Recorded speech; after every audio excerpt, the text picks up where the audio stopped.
Hello, I'm Bob Parks, and as some of you may know, I'm a candidate for state representative for our Commonwealth's 2nd Franklin District.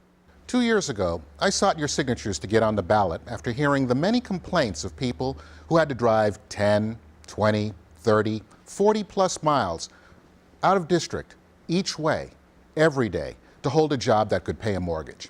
While trying to obtain those signatures, I explained my plan to bring needed jobs to our area.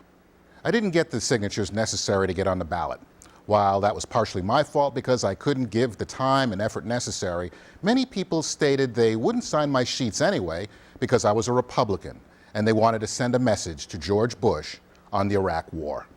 Now, while they're entitled to their opinion, I still have to ask, did your message help you make one mortgage payment? Did your message put one meal on your dinner table? 2 years later, people are still driving 10, 20, 30, 40 plus miles out of district each way to hold a job that can pay a mortgage. But as gasoline prices have doubled since then, many have lost the battle. We see the casualties every day in our neighborhoods. For sale signs litter our streets as people have given up and left our district, as the Commonwealth of Massachusetts has made it increasingly difficult to do business here, and jobs have left our area as well. This campaign is all about a change of attitude. It's about being proactive in job creation. It's about being proactive in giving our young people here a future in the 2nd Franklin. Your choice is a simple one. If you like things the way they are, be my guest. Vote for Representative Donlin. However, 2 years from now, if things are still the same, if not worse, please don't complain. There's an old adage, you get the government you deserve.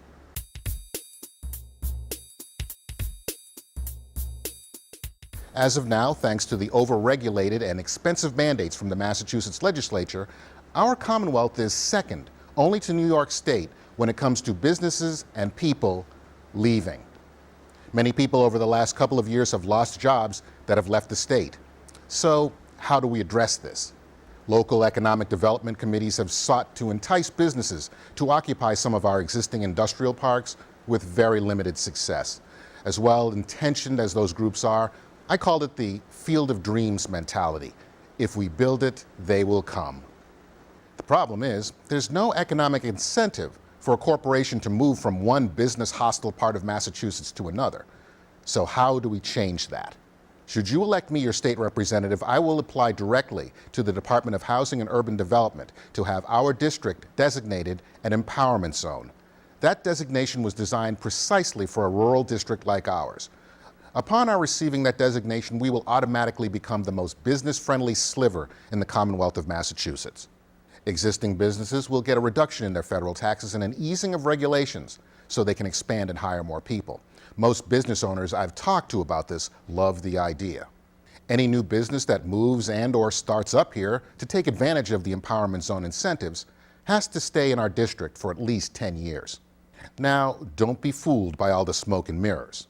According to the Greenfield Recorder, a $3 million grant from the state is expected to lead to 250 new jobs for people living in the North Quabbin and Franklin County areas. From the state.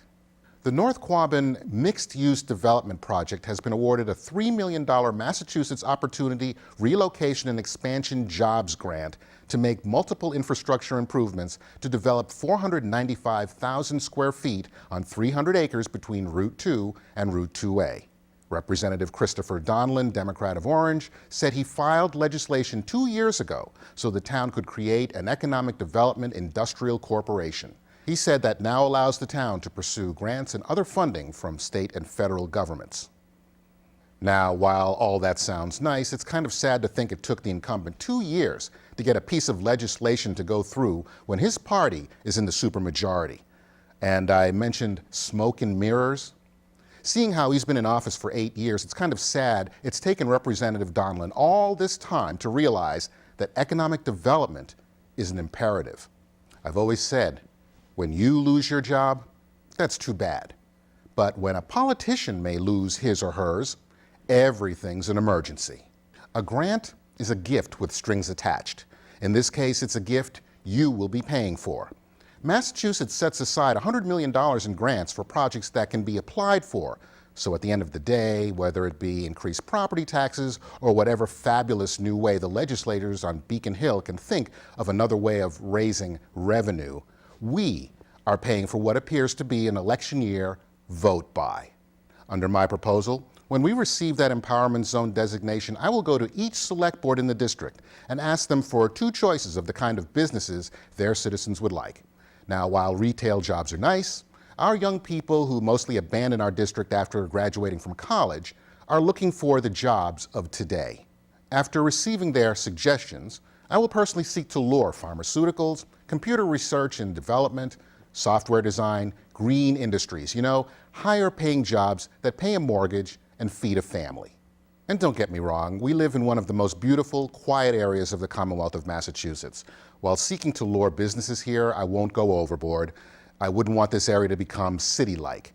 A couple of major corporations per town to hire our people is all I'm seeking to do.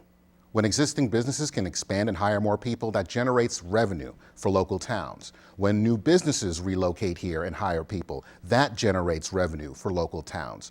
Then our select boards won't have to nickel and dime constantly to hire a firefighter or an EMT. We, as a district, really need to stop waiting for Beacon Hill to rescue us. Let's be clear, we are not a priority to them. The only thing we are good for is our tax dollars and a place to dump their sex offenders.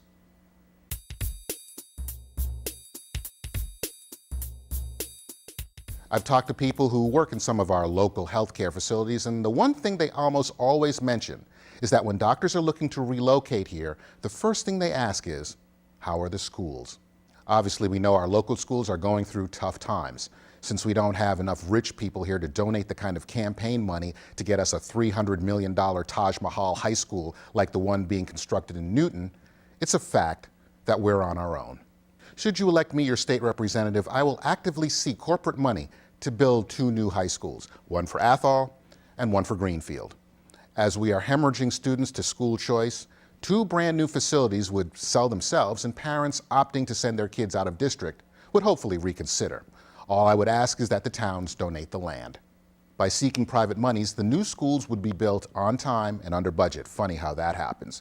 When more students enroll in that school, some of the budgetary issues our school districts are presently facing should go away.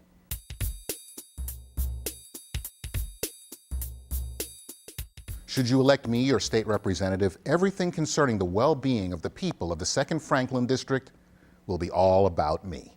Now, just what do I mean by that? A couple of years ago in Representative Donlan's town of Orange, some people's homes all of a sudden were flooded out. Nobody knew where the water was coming from. Those homeowners contacted every local, state, and federal agency they could, and the response was the same. There's nothing we can do. Now I ask you this. If Representative Donlan woke up one morning and found 17 inches of water in his basement, his furnace was dead, hot water heater dead, do you think the response, there's nothing we can do, would be satisfactory? Hell no. Nobody would kick him out of his home because of unhealthy mold conditions. Nobody would have the guts to tell Representative Donlan that there would be no monetary assistance. People would be falling all over themselves to find and shut off the source of that water, and he and his family would be made whole. But the people who previously resided on Eagleville Road have received no such attention to their plight. They are on their own, and this could have happened to any one of us. Should you elect me your state representative, it will be all about me. If such a calamity ever befalls a family in our district, I will instruct any agency I contact in no uncertain terms to treat that family as if it were my family. The response, there's nothing we can do, will never be satisfactory for me. Every citizen's issue will become my issue, and how they treat you will be the same as how they treat me. So again, your choice is clear. If you have any questions about my candidacy, I invite you to visit my website, www.parksforstaterep.com. There you can send me an email and ask whatever questions you may have. If you like the way that things are in the 2nd Franklin District, then by all means, vote for the incumbent. But if you want more than just change, I ask you to vote for me, Bob Parks, candidate for state representative. Thank you. I'm Bob Parks, and I approve this message.